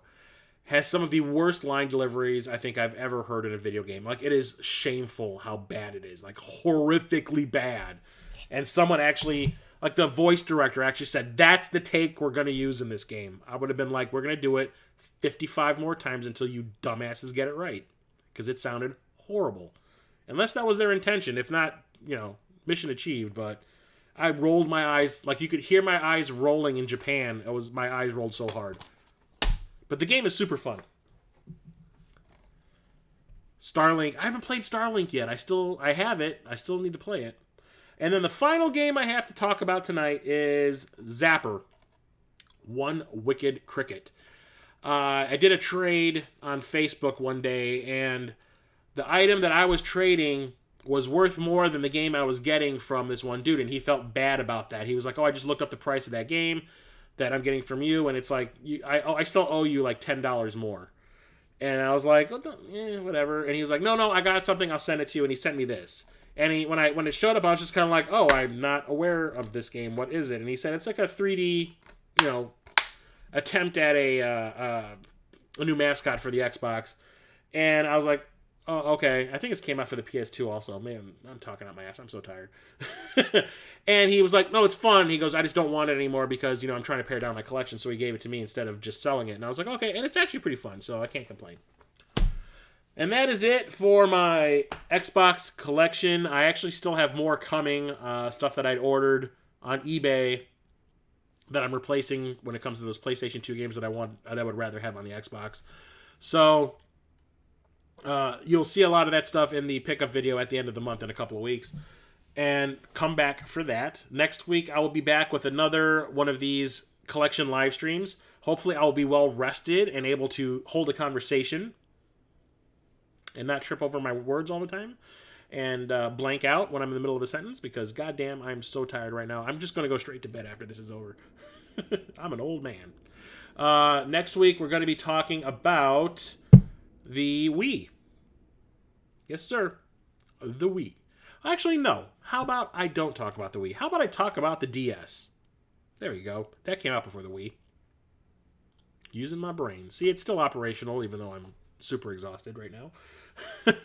After that, we'll be doing the Wii. So, yeah, next week will be my DS collection, which is pretty sizable. It's not like 300 large. It's maybe just over 100, but enough. Love the DS. It'll be fun to talk about that and show off some of the weird stuff that I found. That console has some of the strangest games ever made on it. Yeah. There's at least one that you're going to be like, what the hell, Chris? Big time WTF. Why would you buy that? It's borderline racist. But I had to have it because of the license. And I think if you've ever watched any of the pickup videos where I talked about it, even Radical Reggie asked me to talk about it on a video with him. Which is funny as hell. But I had to have it because of the license that it's based on. So come back next week, next Thursday, 7 p.m. Central, for the Nintendo DS live stream collection video. This weekend, I'm going to start working on my top 10 NES games, which is a response from Captain Algebra. He made a top 10 NES games at the end of last year, and I said I wanted to do it as well. So he's been bugging me about that, so I'm going to do that as well. I also have a Diamond in the Rough coming out all about licensed games. And also keep an eye out for the Super Enabler Brothers show podcast, which is going to be over on Corpse Flood Gaming's channel once he gets it edited together. Pilot episode will be the first one. We just recorded it last night. It was a lot of fun. We're talking about games. We're talking about movies, comic books, toys, geek shit, all over the place. And also there's an interactive component. Like I said, we have that. We call it Backlog Roulette. But since Jason's Canadian, he calls it Roulette de Boulettes, which is an in-joke. Musty knows about that one as well. We, like I said, we make a list of 38 games that we have in our backlog that we want to play, and each one is numbered. He uses this roulette wheel that he just bought, has 38 spaces on it, rolls the ball. Whatever number it lands on, the corresponding game is what we play until the next episode.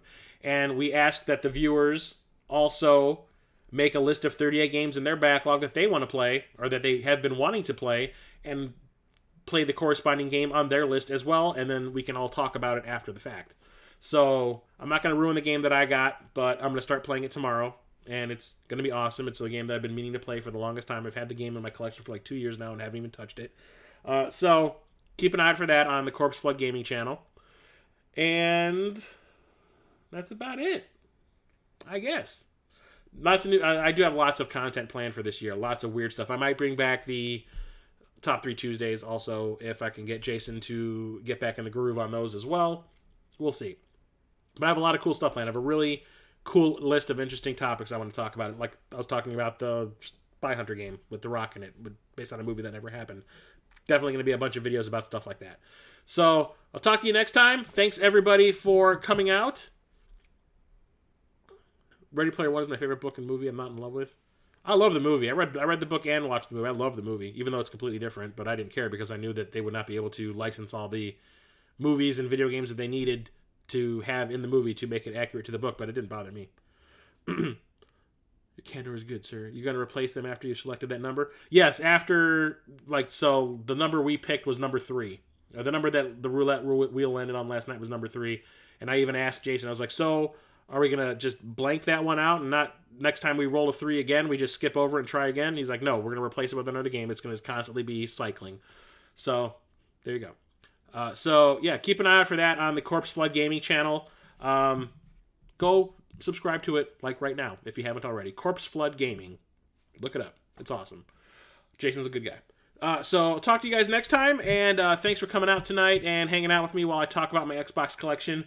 Chris, wow, I almost just let out a huge-ass belch. Time to go to bed. Until next time, I'm Chris, the old-ass retro gamer, signing off. Have a good night, everybody.